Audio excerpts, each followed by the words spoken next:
Hello, everyone. Welcome to, oh my gosh, it's Thursday. Yes, welcome to Thursday. Spice it up a little bit. And welcome to another BOLO video. So I know that we just did a BOLO dress video 1 week ago to the day, but we thought we would give you guys another BOLO video because we know that you guys like them. We like to make them too because they're super interesting. Like I say, every time we research these, we find out really strange. It is kind of fun to know where the things that we're buying and selling come from. And do you want to hear a secret? I don't know a lot of these brands either.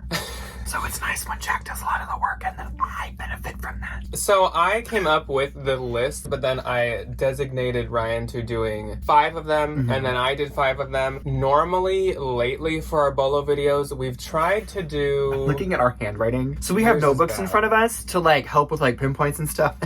And Jax was able to fit all 5 of his in 1 page of his notebook. And mine is a page and a half. Yeah. So normally, as I was saying, Ryan...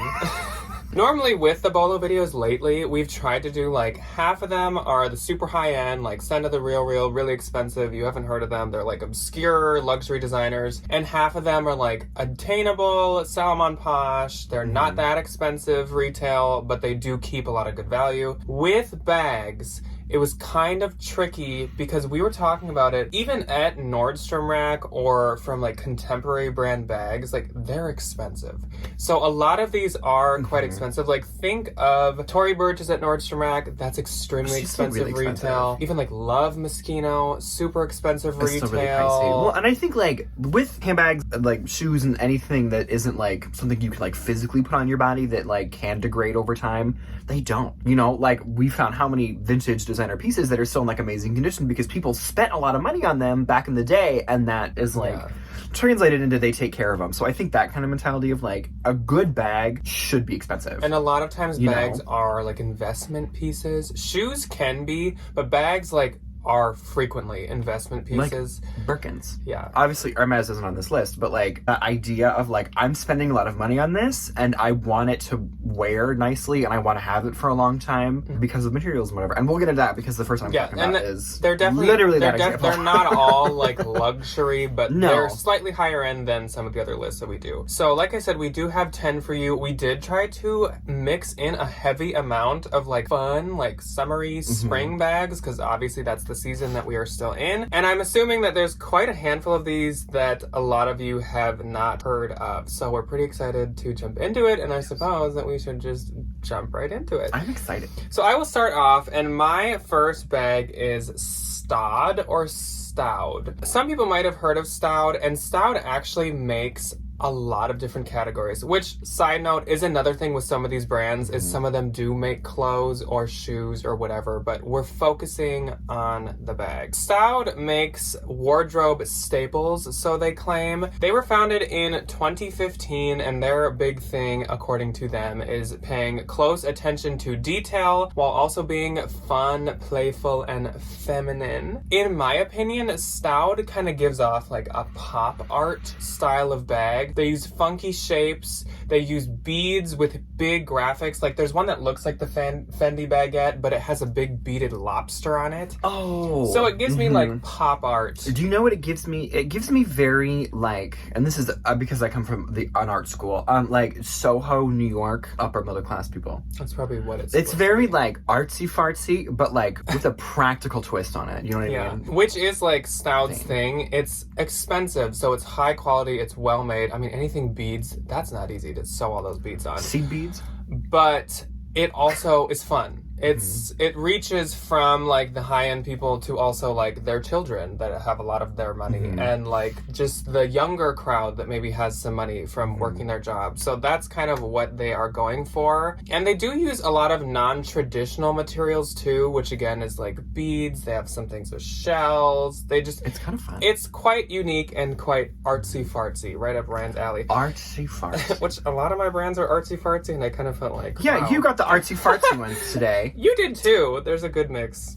I got a couple. Yeah. So Staud bags retail for $200 to $500, and you'll notice with a lot of these, the ranges can be big, and the smaller price is obviously for like crossbodies, possibly belt bags, mini bags, micro bags, and then the higher end is maybe thicker messenger bags, totes, that type of stuff. So $200 to $500, and the resale on them, and this is on Posh, is about $100 to $250, and they are sold places like Saks, Neiman's, and Nordstrom, and Shopbop. So again, it's like a mix of the trendy with the high end. I love Staud bags. I do too. Are they the ones, so correct me if I'm wrong, do they make the little bag that has a little baguette painted on it? Probably. Is that them? Probably. It might not be. I think they make one that's called like the Half Moon too. They make, it's fun shapes, fun prints, fun graphics. Somebody did. Everything's quite fun. Opposite end of the spectrum, Miss Clare V. Clare Vivier, or Vivier, how it's spelled. She's French. She was shockingly a journalist. She was a French journalist, like, back in the day. And she's like, this bag doesn't fit my laptop. So she just made one. She just whipped it up in her little French apartment. And then look at her now. She has this beautiful, amazing, booming bag empire. So she is very, very, very focused on sustainability. She, like, personally goes and meets all the farmers where she gets all her leathers from. She's like, hello, I'm Clare V. I would like to use your cow for leather. Yeah, literally. She sounds like... She sounds like Pepper from Blue's Clues. Or she sounds like, isn't that like the shrimp in Finding Nemo? Jacques. Oui. I literally love him. Does. She's like, what cow makes it leather? I clean! And then like that one, she goes, Funniness aside, she's very focused on like sustainability. She's very focused on these like very classic silhouettes that you can just like buy. And her stuff is expensive, which we'll get into, and then just like have it until, you know, like your grandchildren's grandchildren are like, in the... She is very, very, very keen on design. Her bags, when you look at them, are like very monotone in color, usually just like the natural grain of the leather or like a fun black or like an accent. There's never like a massive pop of color, kind of like with Staud where they have like the lobster clasp, but they'll do like a fun beading detail. Hers are very like practical, minimal, like useful bags. They are very influenced by French culture and like the French people and the things that she experiences when she's in France, because she lives there most of the time with her husband and her bebe. They retail for about $250 to $600, kind of like what Jack was saying with the Staud bags. The $250 is like smaller SLGs, some of the wallets, like getting into some of the smaller handbags, whereas like the $600 is like things that are made from suedes or things that are just bigger or like meant to be kind of like beat around a little bit more. They resell for $100 to $500. I have a really good experience with Clare V. I've been able to sell a couple of her pieces that have sold for quite a bit of money. They're sold on her own personal website. They're at Nordstrom all the time. They're at Neiman's. They're on like Net-a-Porter, Shopbop. They've had a couple pieces on Revolve, which is interesting. So she's kind of like an anthro, everywhere. Right? Yeah, they did this massive Anthropologie collab, which was my next point. She loves to like get into people's stores and just like sell her own stuff. She did this collab with Anthropologie, which was like a homeware line, which if you look at it, you're like, oh, she is from France, because she had like little French tea umbrellas and like little French teacups and things. And other stories she's in partnerships with. She's in partnerships with other like smaller French designers to kind of like bolster them up a little bit. She's like really cool. Clare V definitely gives me more kind of like think Madewell bags vibes. Yeah, it's like Madewell bags on steroids. Which leads me actually into my next one. So my next brand is Cuyana, and Cuyana I would think very, very similar vein as Clare V and like Madewell style bags. So Cuyana is a women built and women led brand. I think it was founded by two women. I don't know if they're sisters or not. It literally, the website had a picture of them, but it just said two women. Like no names. Sisters. It didn't even have names. It was kind of weird. So their whole thing is absolutely like craftsmanship, sustainability, long lasting, high quality. They even do a ThreadUp partner situation where you can send in items and get a gift card to Cuyana. So their big thing is like sustainability and things lasting forever. They make very, very small collections with very few options, but that's because of the time they put into designing these pieces and the time they put into actually like crafting them and making them. They also, kind of like Clare V, they have direct relationships with their suppliers and their craftsmen. They like interact with them, they see how it's going, they make sure things are going well and respectably and legally. Ethically. Their stuff is definitely more toned down. You can work them with like all different kinds of outfits, like Clare V, just like a classic black tote, it's a classic clutch, whatever. It kind of just works with everything any time of day. Their whole thing is classic quality designs that last a long time. They're classic. They have classic bags. They have classic styles. Cuyana bags retail for $150 to $400, and they resell for a very similar range. They resell for $100 to $400. Cuyana does not lose its value almost at all. I have one Cuyana listed, and I think I have it priced at retail because that's just what they go for, and they have a ton of likes. And they are actually only sold at Cuyana. Cuyana does not sell anywhere else. They just sell their own things. Good for Cuyana. Probably because they don't make a ton. So they honestly, maybe this is all just me speculating. Maybe they don't have enough to send off because they just focus on like select pieces. Yeah. Classic select pieces. Classic styles for classic women. Of high quality. This is not in any way, shape, or form classic or minimal or toned down. Kurt Geiger. I love Kurt Geiger personally. I think his stuff is amazing. So, unbeknownst to me, this brand has been around since 1963, which is a long time. I didn't know that like, either. Debbie could have been delivered in a like the store could have brought her down In a Kurt Geiger bag. Cuyana bag, in a Kurt Geiger bag, yeah. So Kurt Geiger is this like, I think he has a lot more influence in like English culture, like Britain English, like UK English versus like English here culture than he does over here. He is this massive British designer. He has won all these awards and he's been, you know, has all these things with the royal family and yada yada yada. So his big thing is it's based off of like happiness, inclusivity, these like really nice little joyful expressions that have been manifested into like things you can like touch and hold, which is very like artsy of him, which also is inspiring of somebody coming out of the 60s having this like really overly positive like hippie mentality, but I love it. So he is very focused on like in today's Kurt Geiger world, things like sequins, bright colors, like loud. Nothing about these is like a pop of color. It's like the bag itself is a neon light rave show. They're insanely loud. They're extremely vibrant. And I think like the people that they tend to attract are those kind of people that wear like very loud outfits, very like color matching, very, you know, like avant-garde ways of dressing, which I think is super fun. So he loves using sequins. He loves using like metals. He loves using like mixed metals. And it's interesting because he got in a little bit of trouble from Miss Coco Chanel because of his style. Wow. So he has a flat bag and she had a flat bag, and apparently like way back in the day, like nobody really knew who designed the first one, so it's still like but she tries to sue him like once every 15 minutes and they're like, get off, which is hysterical. I was actually gonna say Kurt Geiger, a lot of his bags, it looks like Chanel, but really pretty and loud. So they're also not cheap. So I kind of like, when I think of Kurt Geiger, I think of like Nordstrom Rack, or I think of like designer discount stores, but like the retail on some of this stuff is insane. Some of the smaller bags can go from about $180, and like the bigger and the more elaborate, they can be up to $600. The Kurt Geiger people though definitely are like not afraid to like buy one of these bags pre-loved. They can go anywhere from like $75 if it's something that's a little bit more toned down, a little bit more simple, a little bit smaller, to like $400 if it's like a piece that's like really crazy loud, has all these kinds of embellishments on it, for $400, which is insane. And they are sold on the Kurt Geiger website. They're sold at, you know, designer stores like Nordstrom's, Neiman's, Saks, all these kinds of places. Revolve has had a few Kurt Geiger pieces. I think they get a little bit more popular as the season gets warmer, because like who doesn't want to carry a neon green sequin bag in the summer? Like I would love to do that. And Kurt Geiger, like Ryan said, you can find it like Nordstrom Rack. Maybe they trickle into like TJ's every once in a while. I've seen a couple. Every now and again there'll be one there. So you could score a good deal on one if you were looking close. So my next brand is called Byfar, BYFAR. And this brand was started in 2016, and I kind of view this brand as more slightly up and coming. I've only started to hear about it more recently, so I was kind of surprised. It's actually from 2016. They are a designer accessory brand, which I think means shoes and bags, but they must not make any clothes. Honestly, I'm not totally sure on that. But this is what they say. This is a very interesting line to me. They're driven by emotion and all of your different senses. Which I don't know if their bags have a smell to them or something. I but want to go to Nordstrom, find one of these bags, and or just like a certain texture or taste. Bite it. I don't really know what that means. But actually, by far, the FAR is named after the sons of the founders. It's like Philip, something with an A and something with an R.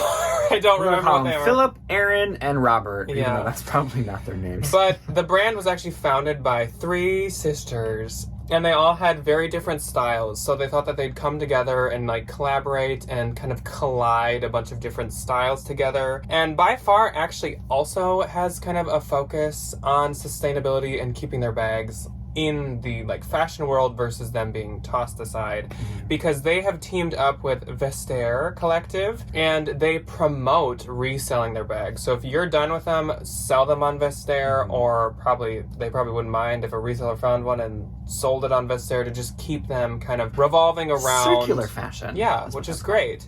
By Far bags retail for $300 to $750, and they resell for about $150 to $400, and they're sold at all the same places: Nordstrom, Net-a-Porter, Intermix, Neiman's. And I just would like to add my personal opinion at the end. Neither of us have ever had a By Far bag. I know about them though, and I don't know, I'm not trying to be mean, if you guys have been thinking to yourself as you've been seeing them right here, like popping up and down, they're not my favorite. They don't, to me, look expensive in any way, shape, or form. Like, I'm not trying to be mean, but while I was researching them, I will say that personally I was extremely underwhelmed. I think especially for the price tag, like $700. They don't look like they're made and out of, to like, me, super nice material. these look kind of like Shein, Forever 21, Wild Fable. But is this a case of like Shein got to him first and like knocked him off, or Probably, is it like... it's probably that By Far made them and they've been now knocked off by cheap brands, but just... Jury's out on that one. Just TBD. my personal opinion, they don't scream value or I've never felt one in person, luxury. though. So like if I felt one, I'm opinion sure they feel very nice. But to me, my jaw like kind of dropped when I saw some of the prices, because I was just like, I can find the same thing for less. That's just my opinion. Maybe some of you love By Far. I just had to say that just because of like how shocked by the price I was on those. Okay, so next one, literally, we are ping-ponging off of each other today. Monsieur Gabrielle. I always called it your Gravale. It is not in any way, shape, or form that. It's Gabrielle. So it's founded by two best friends, Florina Gabrielle, caught myself, and it's like Gabrielle, but with it's a V. Yeah, and Rachel Monsieur, and they make bags. It's like the Portlandies, two girls, two bags. Yes. Because the brand was literally founded on two bags, a tote and a bucket bag. And they're still known for that. Yeah, and they still make the same tote that they made however many years ago when they started, 2013. And they still make the same bucket bag, but now they've been able to kind of like generate some more ideas. So they definitely were founded as like a minimalist brand where like, this is the one bag that you'll need for this, and this is the other one. Like, you don't need any more than that. But I think they've kind of expanded outside of that, which is good because I love being a maximalist. They definitely have this passion for art and design. All their bags are amazingly high quality materials. The craftsmanship is amazing. I have only ever had one in person that I've sold, and it was literally the nicest bag I've ever felt in my entire life. The leather is super amazing. The craftsmanship is super amazing. Like, these bags are meant to last. And I think now they're kind of starting to go in the way of more like prints and fun artsy things, and like they're starting to incorporate a little bit more of like graphic elements to them other than just like these really beautiful like structural bags. So they retail for about $300 to $1,100, which I didn't know they ever got to be that expensive, but that doesn't surprise me because they are very popular and very well made. And they resale for about $200 to $500 plus, depending on like the rarity. Some bags just retain their popularity a lot more than others over time, and the ones that are really popular tend to be worth a little bit more. They're sold on their own website. They're sold at Nordstrom. They're sold at Saks, Neiman's, Shopbop, Net-a-Porter, like any bigger designer like department store or website. They tend to have one or two trickling around. And you've had one. I had a dome. I think it's called like the dome bag. So nice. Yeah, they're really, really they're nice. Beautiful bags. Very subtle. Next up for me, we are going to some wacky, crazy fun ones. My last two are quite spunky and funk. So my first one is Serpui, and this is a brand that is named after the creator, founder, and current head lady. Like, this is her brand. Her moment. And her name is Serpui Marie, which I love. That is such a cute name. And she actually has a doctorate in chemistry. So this lady is smart. She not only... Oh my gosh. She's educated. Yes. She was, for her brand, inspired by the flowers all around her home as a child in Brazil, which again, love. I just like love everything about this. I love. How cute is that though? Oh. She continues to run her own atelier in Brazil, which is where she's from. Brazil. And her thing is a lot of wicker and a lot of graphics, so it's very, like, I would picture if Farm Rio made bags, this is what I would picture them as. They are so freaking cute and so intricate. There's toucans, there's parrots, there's flowers, there's one that looks like a watermelon, one that looks like a kiwi. The kiwi one is adorable. It's such pretty stuff. So her stuff retails for $300 to $500, and I have a feeling that wicker and basket material and all that raffia and stuff is not like the easiest to work with, especially to make it into the shape of like a watermelon and everything. So I can kind of see that price tag. Well, also just like the people that make these bags, It like would that's just- not like it would- an easy skill it would set, take you know? s- Like that's not like... And even if you're good at it, I feel like it would just take forever. Like it just Yeah. seems Mhm. like time consuming. The resale value on this brand is $75 to $200, which honestly kind of caught me off guard. I would have pictured this brand keeping more of its value. Okay, I do wow. understand, at least here in the States, it would be more of a summer piece instead of like all year, so I don't know if that's why. And also, it's kind of a lesser known brand, so that could be part of it too. This brand is actually sold at not only Neiman's and Nordstrom, but it is sold at Revolve and Shop Up, and it's sold at Anthropologie, only a few pieces, and there even were a few at Urban Outfitters. Yeah, I can see that. With the full price tag, which was kind of surprising, so probably only online, I would assume. But yeah, I really love that brand. Like, it's so pretty, and you can just see the quality No, I of it. might be buying one of those soon. A Serpui? Them little kiwi bags. Serpui Marie. So the next brand for me is also, well, it's not a small brand by any means, because anybody knows what this brand is. The brand is Telfar, founded by the Bushwick god himself, Mr. Telfar Clemens. I absolutely love him. I did a bunch of reports on him in college for like design classes and stuff. He's an amazing person. Look him up. He's super good. And he coined the term the Bushwick Birkin, which I love. Telfar as a brand makes clothes and handbags. We're only talking about the Telfar bag because the clothing is an entirely different beast in and of itself. So the brand started as this like black owned, like genderless, really like new age fashion organization, and they came up with this bag because there's no gender to the bag. You can be whatever kind of expression you want and wear these. The colors are super amazing, the materials are super amazing. I own one and I literally love it to death. It's the nicest thing I've ever had. Took it to his job interview to bring that I up again. did. I took my teeny little green bag to my job interview, and you know what happened? I got that job. I don't know if it was because of the bag, Because of Telfar. So thank you, because Telfar. thank you, Mr. Clemens, for for getting me allowing my job. employment. They're very focused on like community outreach. He obviously is from Bushwick and all these other projects from New York. So he does a lot of like community outreach. He does a lot of like influencers and like models that are coming out of this area instead of like focusing on like more like Western Traditional. like centric models. So the way that you buy one is actually super interesting. So they don't sell them anywhere else. The clothing, sometimes they'll be at like Nordstrom or at like a department store, but the bags solely are sold on the website. They're completely self-funded. So when they have a drop, everything that they make from that goes into the next drop. And then they just keep the rest of it, which is super interesting to me. They only release a few colors at a time. They only release a few like different styles at a time. So the way that you really get one is through the Telfar bag security program. 24 hours ahead of when they are going to announce it, they'll say, these are the sizes we're having, these are the colors. You can buy it ahead 24 hours in advance and you'll get it in 6 months when we make it, which is super interesting, which is also really good for the environment because they don't overmake anything. They literally make how many they ordered. And then like after the initial drop, then you know they're done. The mini, the one that I have, retails for $150. The medium retails for $202, and the large retails for $250. And they just immediately astronomically appreciate in value. The mini one on the Real is like $400, and there's no way that I'd pay $400 for that. But I do love it. I love my bag. So they are only sold on the Telfar website, and they're kind of hard to get.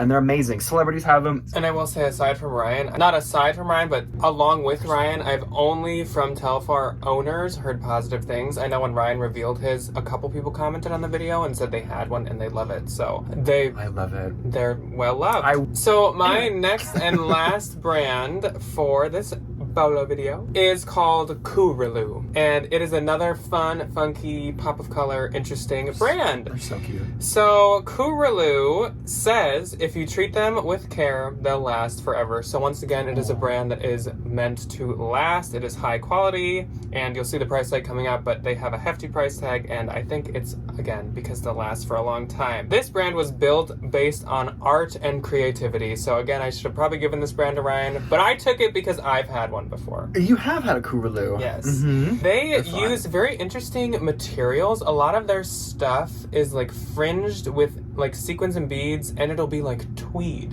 which I feel It's like really you don't see a like, ton of tweed to bags. That is quite interesting, and a lot of theirs uses that. it's interesting, like, mixes of It materials, is. which I think is partly why they're so fun to look at. They use very colorful linings that they put quotes into that are supposed to uplift the people that use them, and that's what kind of gives them their uniqueness. I think each style with each different color comes with different quotes and designs on the inside. Aww. And I was so on board with all this, and I was like, oh, this is so fun, this is so cute, amazing. This is cool, like you open it, you get happy. Like then they just kept talking about this like once you open it vibe, and it started to kind of lose me. Not in a bad We get a little metaphysical not here. in a bad way, but I was like, okay, I can't follow anymore. So this is like a direct quote. The inside of the bag embodies Athena's aura and transforms in art form over time. So what I was thinking was like, okay, so you spill like your makeup in there and you're like, I'm just transforming the art of the Athena's interior. art has been transformed.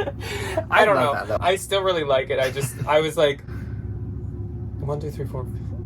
Like, The meme what? of that's going to hold on Yeah. math flying around there. So the retail on Kuralu bags is about $300 to $500, and the resale on them is about $100 to $250. So once again, they don't keep tons and tons of value, and I kind of think it might be the same as Serpui, where it might just be not super known here in the States, and of course for us in the States with our mini seasons, it just isn't practical for non-summer or spring seasons. And again, sold on Shopbop, Saks, Neiman's, kind of where all these are sold. Oh, And actually, now that I've got through all mine, all of my brands are sold and accepted by the Real. I have a sneaking suspicion all of mine are, think they except are. for I think- maybe this last one. I think every single brand that we're talking Okay, about so- is accepted by the Real. Good to know. Okay, so the next one for me was very interesting to learn about because I'd heard about it, and I feel like in the summer, the girlies come out in droves. They literally will hitch their ponytails to anything and anything that moves and try to get one of these bags. Stoney Clover Lane. I literally had no idea about it. The only time that I'd heard about it was the Target collab,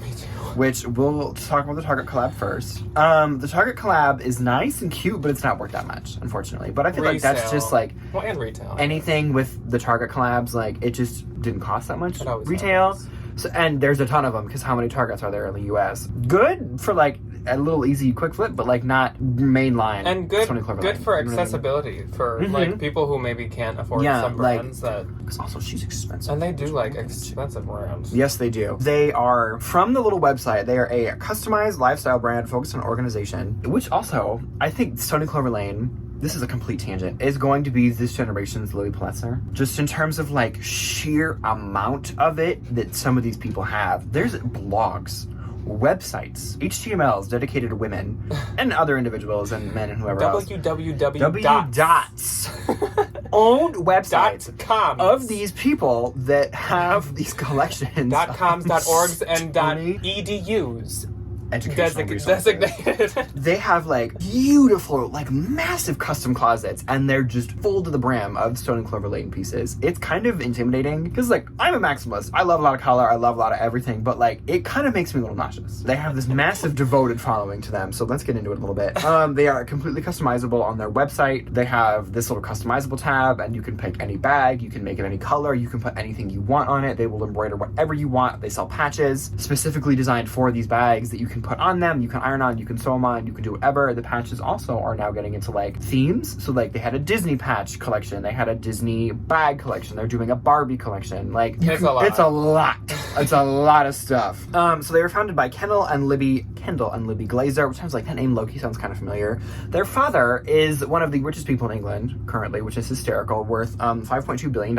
We love a venture capitalist.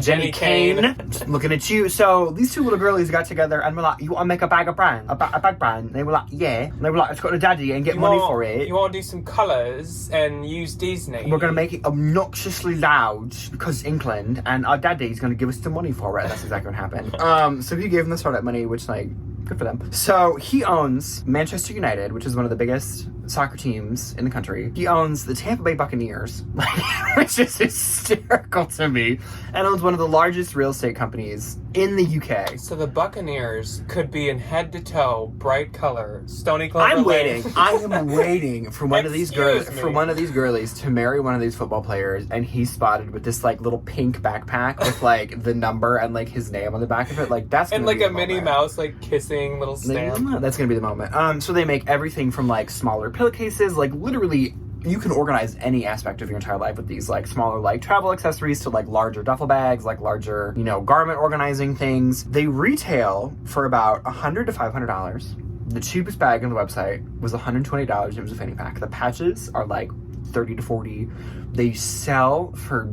exponentially more. They're kind of like Telfar in the way where they don't make a ton of specific pieces, and especially like the branded collabs, it sells out instantly. So it automatically just like skyrockets in value. The resale can be anywhere from like $40, because obviously like some of the more basic pieces, you use them all the time, they can get dirty. They're very washable. They really stress out on the website, but you can wash them. The bigger ones that are customized or have these really sought after designer collabs are worth a ton more, and they're sold on Revolve for some reason, and their personal website. It's like, Revolve, interesting, but also I can see it. It's a lot. There's a lot to go down the Stoney Clover Lane rabbit hole, and if you choose to wear blue light And glasses. Target just made it all even more confusing now. As Yes, they they as did. they always do with all these brands. It's okay, I love Target. That is all that we have for you guys today. I hope you guys enjoyed a bag bolo. We were trying to come up with another like spring bolo category, and we kind of just thought like we haven't done bags in a while, and obviously bags are like all seasons. That's why we chose this, and I hope you guys learned something new. Let us know below. Have you had experience with any of these brands? Do you personally own any and use any and swear by them? Or did you learn anything? Please let us know, because that makes it all worth it when we find out that we actually taught someone. Guess I'll do it. And we will see you guys on Saturday for a regular What Sold Saturday. Yes, we will. Goodbye. Goodbye.